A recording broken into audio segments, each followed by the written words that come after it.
Hi guys, ഇന്ന് നമ്മൾ കാണാൻ പോകുന്നത് an incredible case of love എന്ന ജാപ്പനീസ് ഡ്രാമയാണ്. അപ്പോൾ നമുക്ക് കഥയിലേക്ക് പോയാലോ? അതിനു മുന്നേ ഒരുപാട് പേര് ഇപ്പോഴും ചാനൽ സബ്സ്ക്രൈബ് ചെയ്യാതെയാണ് വീഡിയോസ് ഒക്കെ കാണുന്നത്. എല്ലാവരും ചാനൽ സബ്സ്ക്രൈബ് ചെയ്യാൻ മറക്കണ്ട. ഈ കഥയുടെ തുടക്കത്തിൽ തന്നെ കാണിക്കുന്ന നമ്മുടെ ഹീറോയിൻ നാനയാണ്. അവൾ ഗ്രാജുവേഷൻ ട്രിപ്പിന് വേണ്ടിയിട്ട് ടോക്കിയോയിലേക്ക് വന്നിരിക്കുകയായിരിക്കും. അവളുടെ ജീവിതത്തിലെ ഏറ്റവും വലിയ ആഗ്രഹം അവൾക്ക് നല്ലൊരു മാനിനെ കിട്ടണമെന്നാണ്. അവളുടെ ഫ്രണ്ട്സിന്റെ കൂടെ വന്നിട്ടുള്ളതെങ്കിലും ഫ്രണ്ട്സുമായിട്ട് അത്രയ്ക്ക് ഫ്രണ്ട്ഷിപ്പ് ഒന്നുമില്ല. അവൾക്ക് സ്കൂളിലും റൊമാൻസ് ഒന്നും ഇല്ല. അവളുടെ അമ്മയുടെ റിലേഷൻ അത്ര നന്നായിട്ടൊന്നല്ല പോണ്ടാവുക. അപ്പൊ അവൾക്കെങ്കിലും ഒരു നല്ല റിലേഷൻ കിട്ടണമെന്ന് അവളുടെ അമ്മയ്ക്ക് ആഗ്രഹം ഉണ്ടാവും. അവളുടെ അമ്മ അപ്പൊ അവളുടെ അടുത്ത് ഒരു അമ്പലത്തിൽ പോയി തൊഴുകാൻ വേണ്ടി പറഞ്ഞിട്ടുണ്ടാവും. അവൾ അങ്ങനെ ആ അമ്പലത്തിൽ പോയിട്ട് എനിക്ക് നല്ലൊരു മാനിനെ കാണിച്ചു തരണേ എന്നൊക്കെ പ്രാർത്ഥിച്ചുകൊണ്ടിരിക്കുകയായിരിക്കും. അതൊരു പൂച്ചയുടെയൊക്കെ അമ്പലമായിരിക്കും. അവൾ അവളുടെ ഫ്യൂച്ചർ മാനെ കാണിച്ചു തന്നെ എന്നൊക്കെ പ്രാർത്ഥിച്ച് അവിടെയുള്ള ഒരു പൂച്ചയുടെ കീ ചെയിൻ ഉണ്ടാവും. അതും എടുത്തിട്ടാണ് പോവുക. അവൾ അങ്ങനെ പോയിക്കൊണ്ടിരിക്കുമ്പോൾ റോഡിൽ ഒരു കർച്ചീഫ് കിടക്കുന്ന കാണും. അവൾ അപ്പോൾ ആ കർച്ചീഫ് നോക്കുമ്പോഴാണ് ഒരു മുത്തശ്ശി ആ മുത്തശ്ശിയുടെ ബൈക്കും തള്ളിക്കൊണ്ട് പോണു കാണുക. ആ മുത്തശ്ശി ഭയങ്കര ടയേർഡായ പോലെ അവൾക്ക് തോന്നും. ആ സമയത്ത് തന്നെ ആ മുത്തശ്ശി താഴെയും വീണിട്ടുണ്ടാവും. അവൾ അപ്പോൾ വേഗം ആ മുത്തശ്ശിയുടെ അടുത്തേക്ക് പോവും. ഇനി എന്താ ചെയ്യേണ്ടതെന്ന് അവൾക്ക് അറിയണ്ടാവില്ല. അവൾ വേഗം അവളുടെ സ്കാർഫ് ഊരി ആ മുത്തശ്ശിയുടെ തലയുടെ ഭാഗത്ത് വെച്ച് നോക്കും. ചുറ്റും നോക്കുമ്പോൾ അവിടെ ഒന്നും ആരും ഉണ്ടാവില്ല. അവൾ CPR കൊടുക്കണമെന്ന് വിചാരിക്കും. പക്ഷെ അവൾ അതിന്റെ ട്രെയിനിങ് ക്ലാസ്സിന് പോയിട്ടുണ്ടാവില്ല. ഇനി എന്താ ചെയ്യാന്ന് വിചാരിച്ച് അവൾ ചുറ്റും നോക്കും. അവൾ എല്ലാവർക്കും ഹെൽപ്പിന് വേണ്ടിയിട്ട് വിളിക്കും. പക്ഷെ ആരും വരില്ല. അപ്പോഴാണ് അവിടേക്ക് ഒരാൾ വരിക. അതാണ് നമ്മുടെ ഹീറോ ടിറ്റോ. ഇതൊക്കെ ഞാനൊന്ന് വരാട്ടോ. ശരിക്കുള്ള പേരൊക്കെ ഭയങ്കര ബുദ്ധിമുട്ടാ.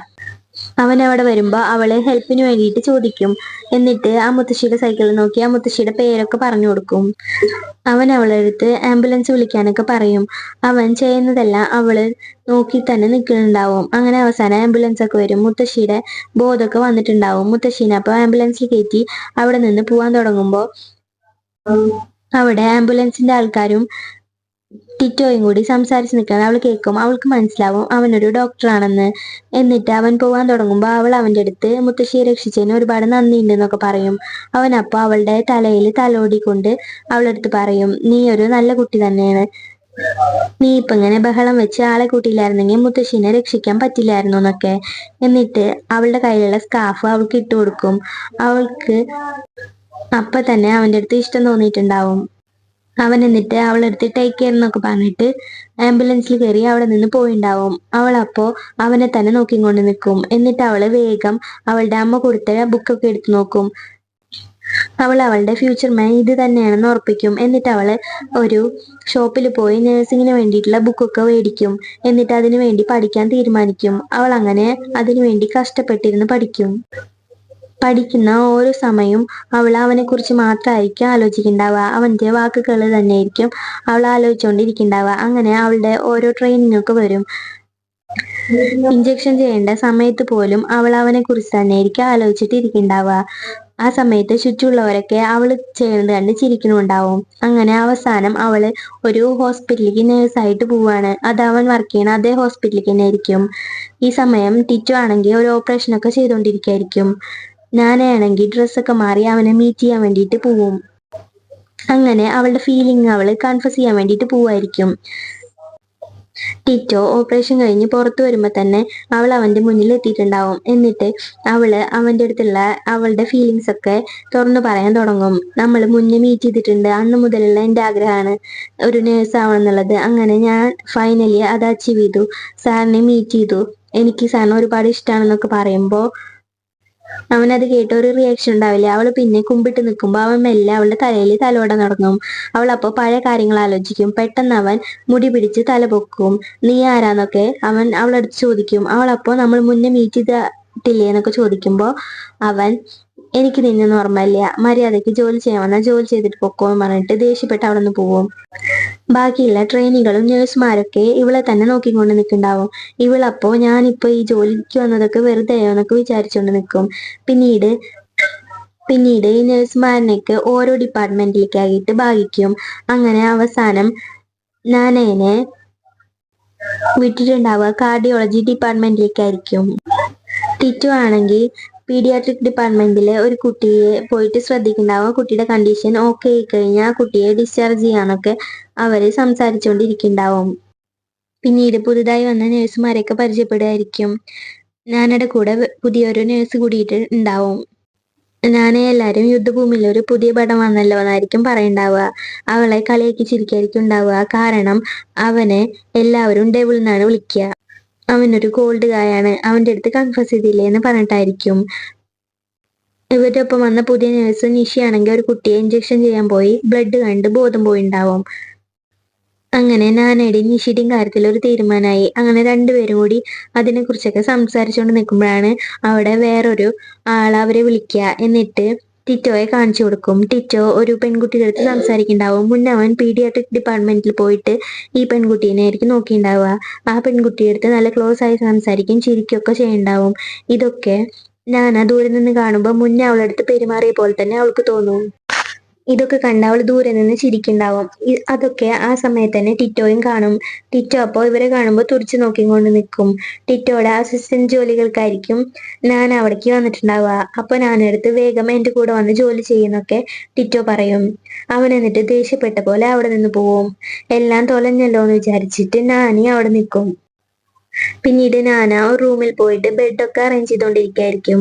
അവിടേക്ക് അപ്പോ ടിറ്റോ വന്നിട്ടുണ്ടാവും വേറൊരു രോഗിനെ ചികിത്സിക്കാൻ വേണ്ടിയിട്ട്. ആ സമയത്ത് അവിടെയുള്ള വേറൊരു രോഗിക്ക് ചെക്കപ്പ് ഒക്കെ ചെയ്യണമെന്ന് പറയും. അപ്പൊ നാന വലിയ കാര്യത്തില് ഓരോന്നൊക്കെ ചെയ്യാൻ വേണ്ടി തുടങ്ങും. പക്ഷെ അവള് ചെയ്യണത് മൊത്തം പൊട്ടത്തരായിരിക്കും. ടിറ്റോ അതൊക്കെ നോക്കി അവളടുത്ത് ദേഷ്യപ്പെട്ടിട്ട് അവിടെ നിന്ന് പോവും. അവിടെയുള്ള നേഴ്സ് നീ ചെയ്തതൊക്കെ തെറ്റിപ്പോയി, അടുത്ത വട്ടം ശരിയാക്ക, കുഴപ്പമൊന്നുമില്ല എന്നൊക്കെ പറയും. അവൾ അപ്പോ പേടിച്ചിട്ട് അവിടെ നിന്ന് പോവും. എന്നിട്ട് അടുത്ത സ്ഥലത്തേക്ക് പോവും. അവിടെ ജോലി ചെയ്യാൻ പോകുമ്പോ അതും അവൾ തെറ്റായിട്ടായിരിക്കും ചെയ്തിട്ടുണ്ടാവുക. അപ്പൊ ടിറ്റോ നീ ഇതും തെറ്റായിട്ടാ ചെയ്ത് എന്ന് പറഞ്ഞ് അവളടുത്ത് ദേഷ്യപ്പെട്ട് നോക്കുന്നുണ്ടാവും. അവൾ അപ്പോ ഞാൻ അടുത്ത വട്ടം എന്തായാലും ശരിയാക്കാന്ന് വിചാരിച്ച് പോയി വിഷമിച്ച് നിൽക്കും. അങ്ങനെ അവളുടെ ജോലികളെ കുറിച്ചൊക്കെ അവൾ ആലോചിക്കും. അവസാനം അവൾ ഒരു ജോലി ചെയ്യാൻ വേണ്ടി പോവും. അപ്പോ ടിറ്റോ അതും നോക്കിക്കൊണ്ട് നിൽക്കുന്നുണ്ടാവും. അവളുടെ ഒപ്പം വന്ന മൂന്നാമത്തെ നേഴ്സ് ആണെങ്കിൽ കറക്റ്റ് ആയിട്ട് എല്ലാ ജോലിയും ചെയ്യുന്നുണ്ടാവും. ഹോസ്പിറ്റൽ മൊത്തം അവളുടെ പിന്നാലെ ആയിരിക്കും. നാനയ്ക്ക് ഇതൊക്കെ കാണുമ്പോൾ വിഷമാവും. പക്ഷെ അവളടുത്ത് വിഷമിക്കേണ്ടെന്ന് പറഞ്ഞിട്ട് വേറെ അവിടെയുള്ള ഒരു ഡോക്ടർ വന്ന് സമാധാനപ്പെടുത്തുന്നുണ്ടാവും. പിന്നീട് അവിടെയുള്ള ഡിസ്ചാർജ് ചെയ്യാറായ കുട്ടീനെ കൊണ്ട് എക്സസൈസ് ഒക്കെ ചെയ്യിപ്പിച്ചുകൊണ്ടിരിക്കുകയായിരിക്കും. അപ്പോ ആ കുട്ടിക്ക് എന്തൊക്കെ കുഴപ്പമുള്ള പോലെ തോന്നുന്നുണ്ടാവും. പിന്നീട് കാണിക്കുന്നത് നാനയാണ്. അവൾ അവളുടെ ഓഫീസിൽ ഇരിക്കുമ്പോഴാണ് ഒരു കോള് വരിക.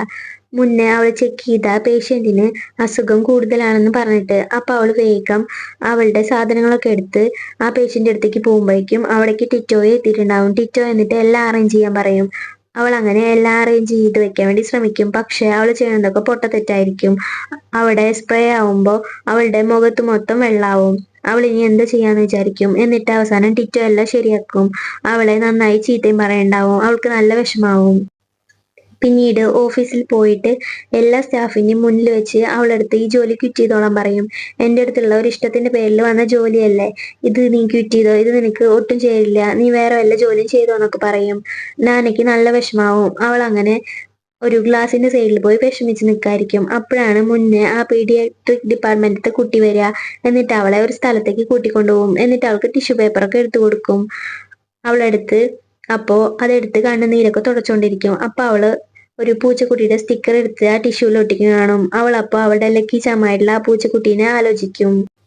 അവൾ അവനെ മീറ്റ് ചെയ്തത് ഈ പൂച്ചക്കുട്ടി കാരണം കൊണ്ടല്ലേ എന്നൊക്കെ അവൾ വിചാരിക്കും. എന്നിട്ട് അവൾ ആ കുട്ടിയായിട്ട് നല്ല ഫ്രണ്ട്ഷിപ്പിലാവും. പിന്നീട് അവള് പീഡിയാട്രിക് ഡിപ്പാർട്ട്മെന്റിൽ പോയിട്ട് അവിടെയുള്ള എല്ലാ കുട്ടികളായിട്ടും നന്നായിട്ട് സംസാരിക്കും. ടിറ്റോ അവളെ ചീത്ത പറഞ്ഞ കാരണം കൊണ്ട് അവിടെയുള്ള ഒരു ലേഡി ഡോക്ടർ അവളെ സമാധാനിപ്പിക്കും. എന്നിട്ട് അവളെ കൂട്ടിക്കൊണ്ടുവന്ന ആ പെൺകുട്ടിയുടെ അസുഖത്തെ കുറിച്ചൊക്കെ പറയും. ആ കുട്ടിക്ക് ഇപ്പൊ അസുഖം കുറച്ച് കൂടുതലായിട്ട് വരുന്നുണ്ട് എന്നൊക്കെ പറയുണ്ടാവും. നിഷിയാണെങ്കിൽ അവന്റെ പേടിയെ കുറിച്ച് ആലോചിക്കും. എന്നിട്ട് അവൻ ഒറ്റയ്ക്ക് ഒരു ഹൊറർ മൂവി പോയി കാണും. പക്ഷെ അവൻ അവിടെ ഇരുന്ന് പേടിക്കുന്നുണ്ടാവും. അവന്റെ പോപ്കോൺ ഒക്കെ പോയിണ്ടാവും. അവൻ ഇനി എന്താ ചെയ്യാന്ന് വിചാരിച്ച് സിനിമയൊക്കെ കഴിഞ്ഞ് പുറത്തേക്ക് വരുമ്പോഴാണ് ഒരു പെൺകുട്ടിയുടെ തലയിൽ പോപ്കോൺ ഇരിക്കുന്നതാണ്. അത് അവൻ ഇട്ടതാണെന്ന് പറഞ്ഞ് അവൻ അത് എടുക്കാൻ പോവും. ആ സമയത്ത് തന്നെ ആ പെൺകുട്ടി അവന്റെ കൈ പിടിക്കും. അവന് ഇങ്ങനെ പേടിയുള്ളതിനെ കുറിച്ചൊക്കെ പിന്നീട് അവൻ അവളടുത്ത് സംസാരിക്കുമ്പോൾ അവൻ നേഴ്സാണെന്നും കൂടി അറിയുമ്പോൾ അവൾ അവന്റെ അടുത്ത് പറയും കുറച്ചുകൂടി ധൈര്യം വേണമെന്നൊക്കെ. എന്നിട്ട് അവൾ തന്നെ ഒന്ന് ബൂസ്റ്റ് ചെയ്തിട്ട് അവിടെ നിന്ന് പോവും. ഞാനാണെങ്കിൽ ഒറ്റയ്ക്ക് പോയി ജോലികളൊക്കെ ചെയ്യാൻ ശ്രമിക്കുന്നുണ്ടാവും. അവൾ ഇപ്രാവശ്യം ചെയ്യുമ്പോൾ എല്ലാം ശരിയാവും. ഒരു നേഴ്സ് വന്ന് അവളെ ഇക്കാര്യത്തിനൊക്കെ സപ്പോർട്ട് ചെയ്യുന്നുണ്ടാവും. നീ ചെയ്യണതൊക്കെ ശരിയാണെന്ന് പറഞ്ഞ്. അങ്ങനെ എല്ലാവരും കൂടി വൈകുന്നേരം ഫുഡ് കഴിക്കാൻ പോകും. അവിടെ വെച്ച് നാന നല്ല കൂളായിട്ടായിരിക്കും സംസാരിക്കുന്നുണ്ടാവുക. അപ്പോൾ അവരുടെ കൂടെ ജോലി ചെയ്യണ ആ എല്ലാം അറിയുന്ന നേഴ്സ് അവളെ കളിയാക്കുന്നുണ്ടാവും. നിനക്ക് ജോലിയൊന്നും അറിയാത്ത കാരണം കൊണ്ടല്ലേ ചീത്ത കേട്ടെന്നൊക്കെ പറഞ്ഞിട്ട് അതൊക്കെ കേൾക്കുമ്പോൾ നാനയ്ക്ക് നല്ല വിഷമാവും. ഇവളെന്താ ഇങ്ങനെയൊക്കെ പറയണെന്നൊക്കെ വിചാരിക്കും. ഞാൻ വന്ന വഴിയൊക്കെ തെറ്റാണോ? ഞാൻ ടിറ്റോയ്ക്ക് വേണ്ടിയിട്ട് ഇത്രയൊന്നും റിസ്ക് എടുത്ത് ഇങ്ങളൊന്നും വരണ്ടായിരുന്നു എന്നൊക്കെ അവൾ വിചാരിക്കും. ഞാൻ വെറും ഫൂളായി. ഞാൻ ഇങ്ങനെ നേഴ്സായിട്ട് ടിറ്റോയ്ക്ക് വേണ്ടി വരണ്ടായിരുന്നു എന്നൊക്കെ അവൾ വിചാരിക്കും. എന്നിട്ട് അവൾ നേരെ വീട്ടിലേക്ക് പോവും.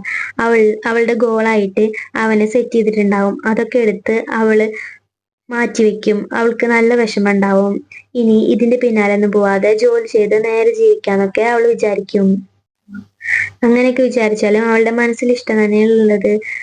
ടിറ്റു ആണെങ്കിൽ ആ കാര്യങ്ങളൊക്കെ ആലോചിച്ചുകൊണ്ട് നിൽക്കായിരിക്കും. അതേസമയം ഓഫീസിലെ ഡോക്ടർമാരെല്ലാരും പറയുണ്ടാവും, ടിറ്റു ആദ്യമൊന്നും ഇങ്ങനെയല്ലായിരുന്നല്ലോ, എന്താ പെട്ടെന്ന് അവൻ ഇത്രയ്ക്ക് കോൾഡ് ആയതെന്നൊക്കെ.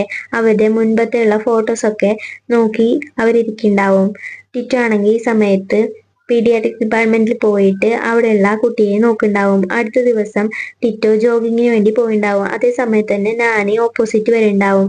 ടിറ്റോ അവളുടെ മുന്നിലെത്തുമ്പോൾ തിരിഞ്ഞു പോവും. അവളപ്പോ ഞാൻ പണ്ട് കണ്ട ആ ആളെയല്ല ഇത് ഒരുപാട് മാറി എന്നൊക്കെ വിചാരിക്കും. 5 വർഷം മുന്നെയാണ് അവൾ അവനെ മീറ്റ് ചെയ്തത്. പിന്നീട് അവൻ ഓഫീസിൽ നിൽക്കായിരിക്കും. അപ്പൊ അവള് പോയി ആ കുട്ടിയുടെ റിപ്പോർട്ടൊക്കെ കാണിച്ചു കൊടുക്കും. ആ കുട്ടിക്ക് കുറച്ച് അസുഖമൊക്കെ കൂടുതലായിരിക്കും. അവനത് കാണുമ്പോൾ വിഷമൊക്കെ തോന്നും. എന്നിട്ട് ആ കുട്ടിയുടെ അടുത്ത് പോയി ആ കുട്ടിയുടെ അമ്മയുടെ അടുത്തൊക്കെ സംസാരിക്കും. കുറച്ച് നാൾ കൂടി ഹോസ്പിറ്റലിൽ നിൽക്കേണ്ടി വരും, അസുഖം കൂടുതലാണെന്നൊക്കെ സംസാരിക്കും. അതൊക്കെ നാനിയും അപ്പൊ കേൾക്കുന്നുണ്ടാവും. അവൾക്കും എല്ലാം മനസ്സിലാവും. എല്ലാവരും ആ കുട്ടിയുടെ അസുഖത്തിനെ കുറിച്ചൊക്കെ അറിയും. എല്ലാവർക്കും അതൊക്കെ കേൾക്കുമ്പോൾ നല്ല വിഷമാവും. പിന്നീട് ആ കുട്ടി എല്ലാ കുട്ടികൾക്കും കഥയൊക്കെ പറഞ്ഞു കൊടുക്കുന്നുണ്ടാവും. ഇതൊക്കെ ടിറ്റോ പുറത്തു നിന്ന് വായിച്ചിട്ടുണ്ടാവും. ആ കുട്ടിക്ക് ഹൃദയ സംബന്ധമായിട്ടുള്ള ഒരു അസുഖമാണ് ഉള്ളത്. അവൾ ഒരു വിഷമമില്ലാത്ത പോലെ ആയിരിക്കും ഉണ്ടാവുക. അങ്ങനെ നൈറ്റ് ആയിട്ടുണ്ടാവും. അപ്പോ നാന അവിടുത്തെ ഒരു റൂമിലേക്ക് പോയിട്ടുണ്ടാവും. അങ്ങനെ ആ സ്റ്റോക്ക് റൂമിലേക്ക് പോകുമ്പോഴാണ് അവിടുന്ന് ഒരു പൂച്ചക്കുട്ടിയുടെ സ്റ്റിക്കർ കിട്ടുക. അത് മുന്നേ ടിഷ്യൂവിൽ ഒട്ടിച്ച ആ സ്റ്റിക്കർ ആയിരിക്കും. അവൾ അപ്പൊ വേഗം ആ ടിഷ്യൂ എടുത്ത് നോക്കും. സങ്കടം ഉണ്ടെങ്കിൽ അത് എടുത്ത് തുടച്ചോളാനായിരിക്കും അവളെടുത്ത് പറഞ്ഞിട്ടുണ്ടാവുക. അപ്പോ നാനയ്ക്ക് മനസ്സിലാവും ആ കുട്ടിക്ക് നല്ല വിഷമമുണ്ട് എന്ന്. എന്നിട്ട് അവള് വേഗം ആ ടിഷ്യൂ എടുത്ത് പോകുമ്പോഴാണ് അവള് ടിറ്റോയെ കാണുക. ടിറ്റോയുടെ അടുത്ത് ആ ടിഷ്യൂ എടുത്ത് കൊടുത്ത് വേഗം അവള് ആ കുട്ടിയെ അന്വേഷിക്കാൻ വേണ്ടി പോകും. പക്ഷെ എവിടെ തെരഞ്ഞിട്ടും ആ കുട്ടിയെ കാണുന്നില്ല. അവള് വേഗം ഓഫീസിൽ ഇൻഫോം ചെയ്യും. അങ്ങനെ എല്ലാവരും ആ കുട്ടിയെ തിരയാൻ തുടങ്ങും. അവസാനം നാന ഒരു ഡോറിന്റെ അടുത്തെത്തും. അവിടെ ഒരു ബാൽക്കണിയാണുള്ളത്. അപ്പോ അവിടേക്ക് വേഗം നാന പോവും. ഞാൻ അങ്ങനെ പോയി നോക്കുമ്പോ ആ കുട്ടി ബാൽക്കണിയുടെ സൈഡിൽ നിന്ന് താഴേക്ക് നോക്കിക്കൊണ്ട് നിൽക്കായിരിക്കും. ഞാൻ ആ കുട്ടിയുടെ അടുത്ത് പോയിട്ട് എങ്ങനെയെങ്കിലും അവളെ തിരിച്ചു കൊണ്ടുവരണമെന്ന് വിചാരിച്ച് അവളടുത്ത് കുറച്ച് മയത്തിലൊക്കെ സംസാരിക്കാൻ നോക്കും. അവൾ അപ്പോ എനിക്കിനി ഈ ഭൂമിയിൽ ജീവിക്കേണ്ട, ഞാൻ പോവാണെന്ന് പറഞ്ഞ് വേഗം ബാൽക്കണിയുടെ മുകളിൽ കയറിയിരിക്കും. എന്നിട്ട് താഴേക്ക് ചാടാൻ വേണ്ടി നിൽക്കും. ഞാൻ ഒരുപാട് വട്ടം അവളെന്നെ തിരിച്ചു വാന്ന് പറഞ്ഞ് വിളിക്കുന്നുണ്ടാവും. നിനക്കൊരു പ്രശ്നമില്ല, എങ്ങനെയെങ്കിലും നമുക്ക് എല്ലാം ശരിയാക്കാന്നൊക്കെ പറയുണ്ടാവും. പക്ഷെ ആ കുട്ടി സമ്മതിക്കില്ല. അങ്ങനെ അവസാനം ആ കുട്ടി താഴേക്ക് ചാടും. നാനയാണെങ്കിൽ വേഗം പോയി ആ കുട്ടിയെ പിടിച്ചിട്ടുണ്ടാവും. അങ്ങനെ നാനയുടെ കയ്യിൽ ആ കുട്ടി അങ്ങനെ തൂങ്ങിക്കിടക്കും. ഇതേ സമയത്ത് തന്നെ താഴെ നിന്ന് ആളുകൾ നോക്കുന്നുണ്ടാവും. അപ്പോ ഈ കുട്ടീനെ തൂങ്ങിക്കിടക്കണാണോ, അവർ ഈ കുട്ടീനെ രക്ഷിക്കാൻ എന്തെങ്കിലും ചെയ്യാന്ന് വിചാരിച്ചിട്ട് സാധനങ്ങളൊക്കെ എടുക്കാൻ വേണ്ടി പോവും. അവൾ അവളുടെ കഴിവിന്റെ പരമാവധി ശ്രമിക്കും ആ കുട്ടിയെ എങ്ങനെങ്കിലും വലിച്ച് മുകളിലേക്ക് കയറ്റാൻ വേണ്ടിയിട്ട്. പക്ഷെ ആ കുട്ടി കയ്യിൽ നിന്ന് വിട്ട് വിട്ട് പോണ്ടാവും. ഇനി എന്താ ചെയ്യാന്ന് അവൾ വിചാരിച്ചുകൊണ്ട് നിൽക്കുമ്പോഴാണ് പെട്ടെന്ന് ഒരു കൈ വന്ന് പിടിക്കുക. അത് ടിറ്റോ ആയിരിക്കും. ടിറ്റോ അവളുടെ അടുത്ത് തന്നെ ക്ലോസ് ആയിട്ട് വന്നിട്ടുണ്ടാവും. എന്നിട്ട് രണ്ടുപേരും കൂടി എങ്ങനെയെങ്കിലും നമുക്ക് വലിച്ചു കയറ്റാന്ന് പറഞ്ഞിട്ട് അവളെന്നെ അവൻ ബൂസ്റ്റ് ചെയ്യും. ആളുകള് സാധനങ്ങൾ കൊണ്ടൊക്കെ താഴേക്ക് വന്നിട്ടുണ്ടാവും. പക്ഷെ അപ്പോഴേക്ക് ആ കുട്ടിയെ വലിച്ച് രണ്ടുപേരും കൂടി മുകളിലേക്ക് കയറ്റിണ്ടാവും. ആ കുട്ടിയാണെങ്കിൽ നാനയെ കെട്ടിപ്പിടിച്ച് കരയുണ്ടാവും. നീ എന്ത് തെറ്റായി ചെയ്തെന്നൊക്കെ ഞാൻ ആ കുട്ടിയുടെ അടുത്ത് ചോദിക്കും. അവിടെയുള്ള സ്റ്റാഫുകളൊക്കെ വന്ന് പിന്നീട് ആ കുട്ടിയെ ഒരു വീൽ ചെയറിലാക്കിയിട്ട് അവിടെ നിന്ന് കൊണ്ടുപോകും. നാനയാണെങ്കിൽ അവിടെ ഇരുന്ന് വിഷമിക്കുണ്ടാവും. അപ്പൊ ടിറ്റോ അവളടുത്ത് പറയും, നീ വിഷമിക്കൊന്നും വേണ്ട, നിനക്ക് പണ്ട് മുതൽ തന്നെയുള്ള കഴിവല്ലേ, വയ്യാതെ ആരെങ്കിലും ഉള്ളപ്പോൾ ഇങ്ങനെ ആൾക്കളെ വിളിച്ചു കൂട്ടാനുള്ള കഴിവൊക്കെ നിനക്കുണ്ട്, നിനക്കൊരു കഴിവില്ല എന്ന് വിചാരിച്ച് വിഷമിക്കൊന്നും വേണ്ട എന്നൊക്കെ അവളടുത്ത് പറയും. അപ്പൊ അവള്, നിങ്ങൾക്ക് പഴയ കാര്യങ്ങളൊക്കെ ഓർമ്മയുണ്ടല്ലേ, അപ്പോ ഒന്നും ഓർമ്മയില്ലാത്ത പോലെ അഭിനയിക്കായിരുന്നല്ലോ എന്നൊക്കെ മനസ്സിൽ വിചാരിക്കും. അവൾക്കത് ചോദിക്കണമെന്നുണ്ട്, പക്ഷെ അവൾ അത് അവൻ്റെ അടുത്ത് ചോദിക്കില്ല. അവനും ആംബുലൻസിൽ പോകുമ്പോൾ അവളെ തന്നെ ആയിരിക്കും നോക്കിയിട്ടുണ്ടാവുക, പക്ഷെ അവൻ അതൊന്നും അവളടുത്ത് പറയില്ല. എന്നിട്ട് അവൻ അവിടെ നിന്ന് പോവാൻ നോക്കുമ്പോൾ അവള്, പഴയ കാര്യങ്ങളൊക്കെ അപ്പോൾ ഓർമ്മയുണ്ടല്ലേ, എൻ്റെ അടുത്ത് ഒന്നും ഓർമ്മയില്ലാത്ത പോലെ അഭിനയിച്ചതാണല്ലേ എന്നൊക്കെ പറയും. അപ്പൊ അവൻ അതിന് മറുപടി ഒന്നും പറയില്ല. അവൻ അവിടെ നിന്ന് പോവും. അവൾ വേഗം അവന്റെ പിന്നാലെ ഓടിച്ചെന്ന് വീണ്ടും ചോദിക്കാന്ന് വിചാരിച്ച് പോകുമ്പോഴേക്കും അവൾ ഓടിച്ചെന്ന് ഒരു ഗ്ലാസ്സിലായിരിക്കും. അതിൽ അവളുടെ മുഖം ഇടിച്ച് ചമ്മന്തിയായിട്ട് നിൽക്കും. ഈ സമയം അവളുടെ ഒപ്പമുള്ള നേഴ്സ് തന്നെ ആ ടിഷ്യൂ ഒക്കെ എടുത്ത് നോക്കുന്നുണ്ടാവും. പിന്നീട് നാന ജോലിക്ക് കഴിഞ്ഞ് പോവായിരിക്കും. അപ്പൊ അവളെ മുന്നേ സമാധാനിപ്പിച്ച് ആ ഡോക്ടറെ മീറ്റ് ചെയ്യും. ആ ഡോക്ടർ അവളുടെ അടുത്ത് പറയും, നമുക്കൊരു ട്രയാങ്കിൾ പോലെ നിക്ക. അപ്പോ ടിറ്റോക്ക് ജലസ് ആയിട്ട് അവൻ നിന്റെ പിന്നാലെ വരുന്ന്. ടിറ്റോ ഇത് ദൂരെ നിന്ന് കാണണ്ടാവും. അവൻ ഇവളെന്താ അയാളുടെ അടുത്ത് സംസാരിക്കണമെന്ന് വിചാരിക്കും. അവൾ എന്നിട്ട് ടിറ്റോയുടെ പിന്നാലെ പോകുമ്പോഴേക്കും ടിറ്റോ അവിടെ നിന്ന് പോയിട്ടുണ്ടാവും. അങ്ങനെ അവള് ടിറ്റോയുടെ പിന്നാലെ തന്നെ പോവും. ഓരോന്നൊക്കെ പറഞ്ഞ് അവന്റെ പിന്നാലെ റോഡ് വരെ ക്രോസ് ചെയ്ത് പോയിട്ടുണ്ടാവും. അങ്ങനെ പോയി രണ്ടുപേരും എത്തിപ്പെടുക ഒരേ അപ്പാർട്ട്മെന്റിൽ തന്നെ ആയിരിക്കും.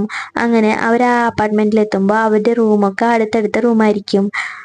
നാന അത് കണ്ടിട്ട്, ഈ റൂമിലാണ് താമസിക്കുന്നത്, ഞാൻ ഇപ്പുറത്തെ റൂമിലാണ് താമസിക്കുന്നത്, നമ്മൾ രണ്ടുപേരും നെയ്ബേഴ്സ് ആണല്ലോ എന്നൊക്കെ പറയും. പക്ഷേ ടിറ്റോയ്ക്ക് അതിൽ വലിയ അത്ഭുതമൊന്നും തോന്നില്ല. അവനൊരു ഫീലിങ്സും ഇല്ലാതായിരിക്കും നിൽക്കുന്നുണ്ടാവുക.